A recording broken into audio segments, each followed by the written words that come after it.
ఒకరోజు ఒక సింహం ఎండలో తిరిగి అలసిపోయి ఒక చెట్టు కింద నిద్రపోతుంది. చిట్టెలుక ఒకటి చెట్టుపై నుండి చూసుకోకుండా సింహం మీదకు దూకింది. ఆ సింహం ఒక్కసారిగా దడుచుకొని నిలబడింది. అప్పుడు ఆ సింహం ఆ చిట్టెలుకను కోపంగా చూసి ఇలా అంది. ఏమిటే ఎలుక, నీ కళ్ళేమైనా నెత్తికెక్కినా ఏంటి, వచ్చి నా మీద పడ్డావు అని సింహం కోపంగా అంది. అప్పుడు ఆ సింహంతో ఆ ఎలుక భయంగా ఇలా అంది. అయ్యా, నేను అల్పప్రాణిని, అవివేకం వల్ల మీ మీదకి దూకాను.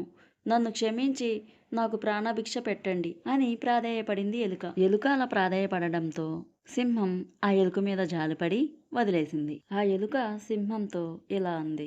మీరు చేసిన మేలు నేను ఎన్నటికీ మర్చిపోలేను అని ఆ ఎలుక తన దారిన తాను వెళ్ళిపోయింది.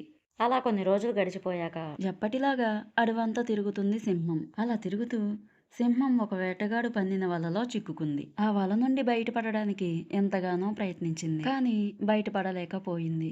ఇక ఈ రోజుతో తన జీవితం ముగిసిపోతుంది అనుకొని భయంకరంగా అరుస్తూ ఆ వల నుండి బయటపడడానికి శతవిధాల ప్రయత్నించసాగింది. ఆ అరుపులు విన్న ఎలుక పరుగు పరుగున వచ్చి సింహాన్ని చూసింది.